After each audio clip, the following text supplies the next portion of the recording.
Good afternoon, everybody. It is May 5th today. So it's been a rough day trying to get acres done for me today anyways. Had a few glitches, hiccups. Actually not tractor side, drill side. I sprung a hydraulic leak. That's happened before. You guys remember last year, Big Frank and I, we sprung a hydraulic leak when the drill was all winged up. And we had to climb way to the top on an oily drill. Like, I don't know how that was safe. But anyways, don't worry about it. This hose right here, this is the new one that I just put on. So you got to remember, there's like miles of hydraulic hoses on these drills, right? Because there's hydraulic cylinders on every mid-row bander. There's your mid-row banders, hydraulic. See how they're all paired together? Yep. See how those ones are all dirty? It's because I sprung a hydraulic leak before. These ones are clean. And then over here, independent pair link openers. Hydraulic cylinder, all paired together. It takes like 30 gallons a minute just to run all these openers, okay? It's quite a bit of hydraulic flow. So, anyways, I sprung a leak. It's like, we just make up a bunch of these hoses in predetermined lengths, because they're normally two lengths. There's the longer ones like this one that go over the frame. Then there's shorter ones, like this one here, that just literally just goes right across. The ones that go over the frame are longer, so there's like two lengths, at least to our knowledge there's two lengths, might be three, I don't know. So we just got a bunch of these lengths anyway. So when we spring a hole in one, because actually what happened is it rubbed through here, if you're wondering how that happened. See how it rubbed on that seed line? Well, it just rubbed the side of this off until it just blew. Am I gonna do anything about that? No, because I'm gonna have to put a new seed line on here pretty soon. And it made like 5 or 6 years, so I think we're gonna be good. Oh man, so that's one of the problems. Other one of the problems is the hydraulic hitch. Now, you can't run a 2-drac without a hydraulic hitch, at least not efficiently, at least not in my opinion. But in saying that, I guess, as I said before, I can only get about this much. About 2/3 of my drawbar length. That's all I can utilize. If I go to here,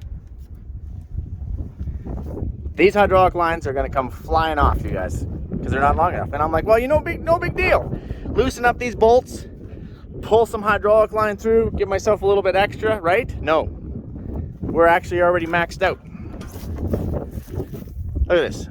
This one here makes this bow around here. That's about all we got. Oh, I'm taking a phone call. Why wouldn't I be? Sorry about that. Where was I here? I was talking about the length of these hydraulic hoses. What I want to do is just pop these ends off and then just put an extension on. And then, because I don't really feel like rerunning all brand new hose, just make it longer. So I just extend it maybe 24 inches or something. And that should give me enough hose that I can use my whole drawbar. But my camera cable ripped off. Now look how much cable I have here. I got lots. I've got more electric cable than I have hydraulic cable. That's not been the problem. So it surprised me, sorry about that, when I lost my cameras inside the cab. Here's the plug, or what's left of it. So you see how this is about, I don't know, maybe 8 inches. Pretty solid here, 8 inches. So I think that was the problem. So it came out to about here. And then when I was turning, this hose was just kind of rubbing on it, pushing on it like this a little bit. Where these ones, they just kind of hang down, right? So they're fine. This is fine. But this one was solid out to here, and then just going like this, like this, like this, like this, and then finally it just let go. And I never actually noticed that, to be honest. I didn't notice it. I was just like, oh, I got lots of cable here. It was out to here, no big deal. But when I was in swing, these hydraulic hoses did that. So anyways, I'm probably gonna get Brian to help me. He's like basically the electrician of the farm. And we might just hardwire it for now. Now you can get a new wiring harness. This is no big deal. It just literally goes across the toolbar and hooks to that cart. So you need 50 feet. I actually just looked into it before it goes. It's about 50-foot wiring harness. Guess how much that thing costs? $1,800. $1,800 for 50 feet of harness. $1,800 for 50 feet of cable. I was like, excuse me? You sure it wasn't like $180? No, it's $1,800 plus shipping. Plus shipping. No, you don't get the shipping for free. No, I knew I wouldn't get the shipping for free. Oh, man. It looks like I'm going to be going without my cameras for a little while. So hopefully no one comes up behind me when I'm moving. The other thing I wanted to show you is obviously our packer tires are wearing out, and there's quite a shortage of these packer tires. Oh, it's always windy and it's always dusty, you guys. Right here. That's a little worn. Yeah. So it's kind of hoobled. So this keeps happening. So we gotta keep replacing our packer tires. They get weak, eh? They get weak right in here. There's like 5 seasons or something like on this thing. So it is common. I gotta have to replace that one. So anyways, a little update on seeding. I think we're like 30% done, which is pretty good. We've made really good time just due to the lack of fertilizer and lack of seed we're putting in the ground, so we can cover a lot of ground quickly. The downside is we're incredibly dry, you guys. We are, I put up some pictures on Patreon actually, showing the lumps, like lumps the size of my fist, where it's baked, because some of our ground's really like baked. And it's like all the drill can do to get into that ground, it just pulls up all these lumps. And I would say most of the time we're putting our seed into moisture, but there's definitely been a lot of fields where we have not put our seed into moisture. So you probably have questions, Mike, when would you just shut down and wait for rain? Well, I don't know if we're going to get a rain, but not planting a crop is also not a good idea. And as I've said before, I can't remember if it was 62, the old timers were telling me. But anyway, it was a really dry spring like this as well. And they all kind of talked about it, and it was so dry that a lot of farmers in the area, actually I shouldn't say a lot, but there was definitely some farmers in the area that didn't seed because it was too dry. But then it started raining late May, and it never stopped. It never stopped raining. It just rained, and it was raining, it was wet, it was raining. So the guys who didn't put a crop in the ground couldn't put a crop in the ground because the weather also wouldn't cooperate for them to put a crop in the ground. And that happened to be the best crop of like the century. So at least that's what I was told. I can't remember if it was 62 or not, but anyway, in this area. But for the guys who didn't seed, they missed out on the crop. So that could still happen. Farmers, we are optimists, you know. We're very optimistic. You have to be in this industry. So we're just like, you know what? It's going to be awesome. It's going to be a great year. We're seeding into dust. There's actually like an old saying. You seed into the dust and your bins will bust. We always kind of put a little extra on the end of that. Yeah, that's because they're rolling across the field, you know. But here's our, like, there's absolutely no moisture in that. No moisture and not dirt at all. Oh man. Anyways, guys, I gotta get seeding here. We can talk when I get going, but we gotta get going. We started up the tractor here, and you know, we're getting ready to go seeding. I just put that hydraulic line on. Apparently, where'd it go here? Apparently, Mike was in too much of a hurry when he crimped it because I blew the end off. Okay. Can't find any good help around here. Unbelievable, you guys. That's just ridiculous. Good thing I carry a spare. I'll give that one a whirl. Okay, so I put my spare on. Here's hoping Mike did a little better job on that hose. Oh my goodness. And he also, here's hoping that this is just the camera cable. I'm pretty sure it is, but I've been wrong before. We'll find out when we try and go seeding here if it's anything else important. About the packer tire and stuff, yeah, we'll deal with that once we know everything else is functioning here. Okay, watch for any oil.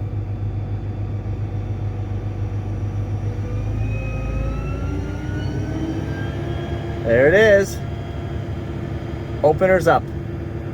We fixed it. I hope. All right.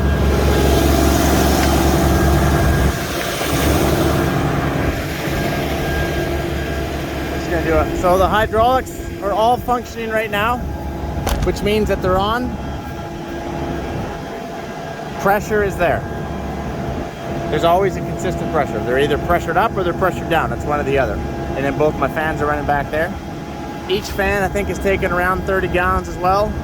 So between the openers and the fans, we're sitting at around 90 gallons, give or take, before we've even tried to start the tractor and move the tractor. We gotta come back here and zap this tire off. All right, kind of like NASCAR, except mine's a lot slower.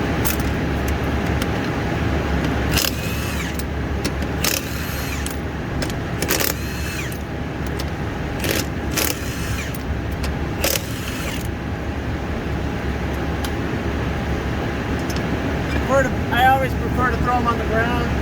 That way I gotta try and search for them later. I like to make sure I do everything the hard way. Kind of like ripping that hose, you know. Do everything twice. That's how Mike rolls.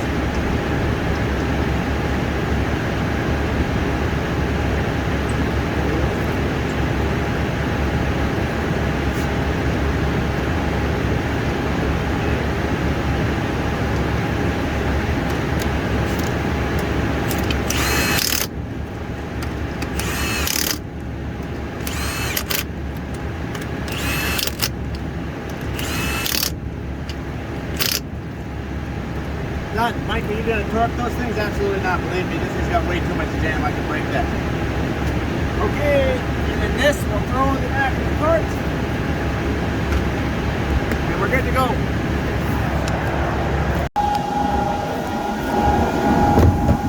Add to the collection. What are the big tires for?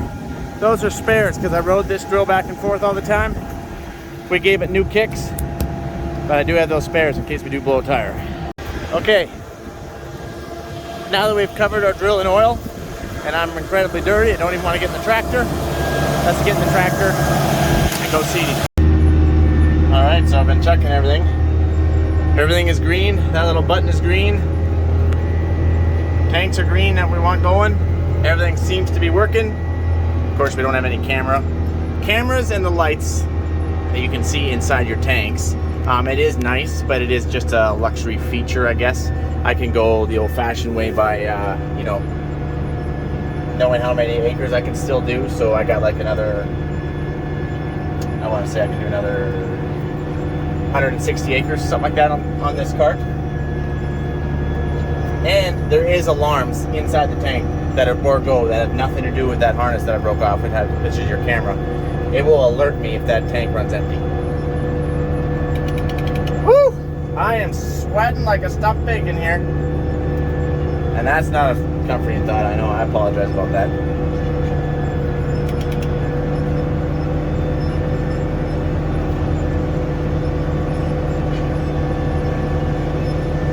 Oh, I'm dirty.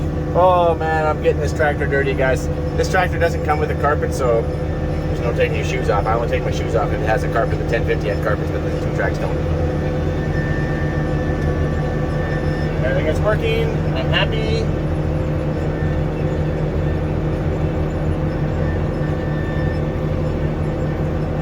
Okay. All right. Yeah, you guys got it figured. Oh yeah, do you guys hear that high-pitched squeaking? That's the mid-row banders.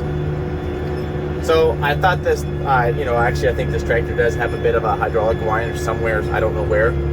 I turn off my fans and all my hydraulics and it's still the same, so that's maybe, I don't know. But I can't hear it anymore because all I hear is those mid-row banders. Before I had the banders up, remember, because we were seeding derm right back into derm stubble and we weren't putting much fertilizer down. Now we're putting a little bit more fertilizer down, so we're putting it down with the mid-row banders. And mid-row banders are loud. They're always squeaky, squeaky, squeaky, squeaky, squeaky, squeaky, squeaky, squeaky, squeaky, squeaky, squeaky, squeaky, squeaky, squeaky, squeaky. Yeah, I should never, ever do that again. But that's all I hear.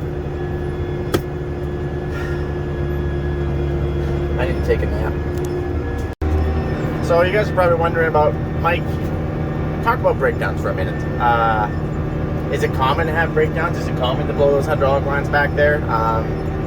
You know, maybe tractors, you know, what happens when you have breakdowns? What do? You're 2 hours away from civilization. You're literally out in the middle of nowhere. Some places don't even have cell service. Well, those are all really good questions. And hydraulic, I don't know, this is my first one this year and we're 30% done, so that's not too bad. Normally I go through a couple a year. Normally when you look the drill over, you're trying to look for hoses that are, you know, are rubbed through, or, you know, to replace them. Preventative maintenance is always your best maintenance. But sometimes we miss some. We changed all the pins, as you know, so we shouldn't lose any cylinders. That always caused fittings to break off, and, you know, that always caused lots of breakdowns and issues and headaches.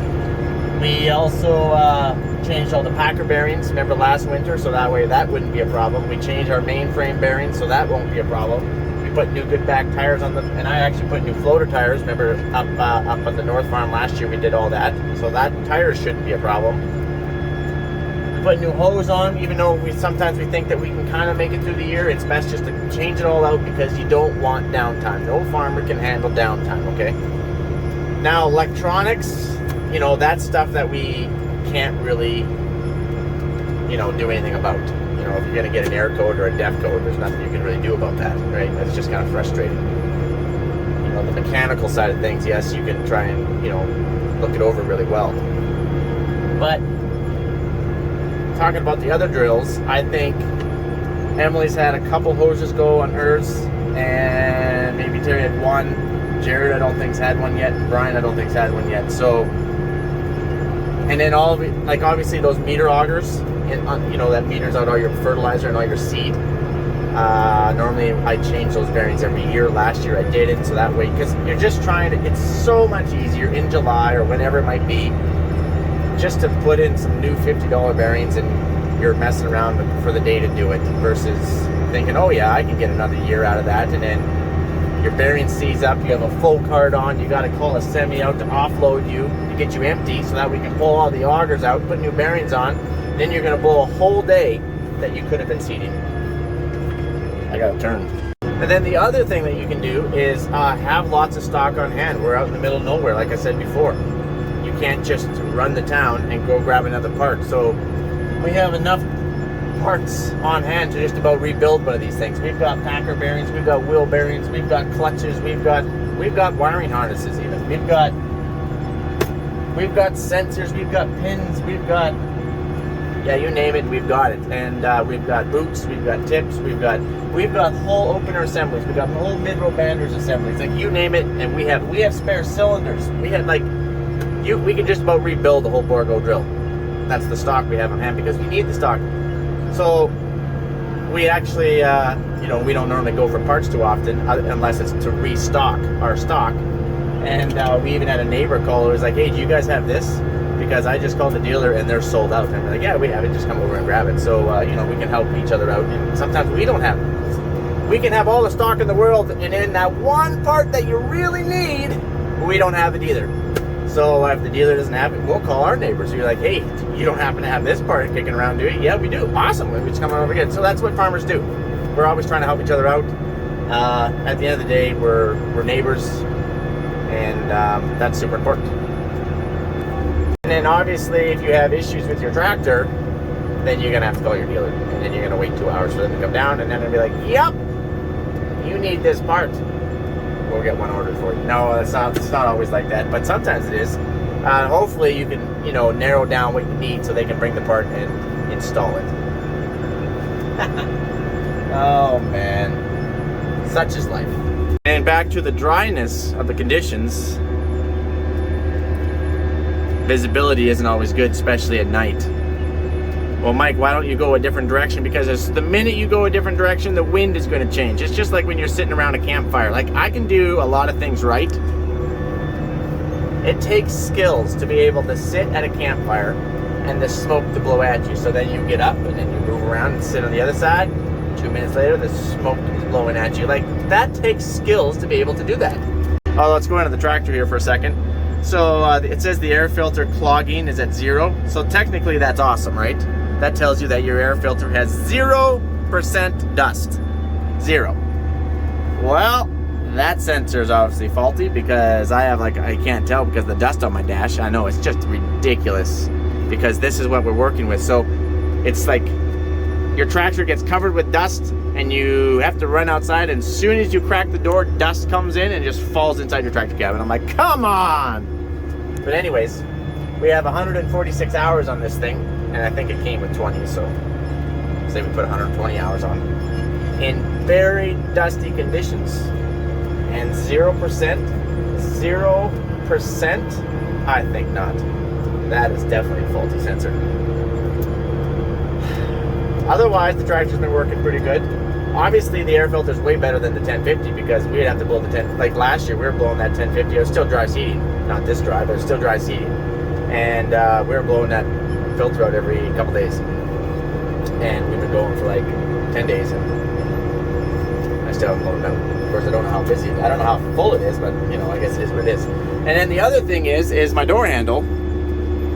Every now and then, my door will open. I know, it'll go pop.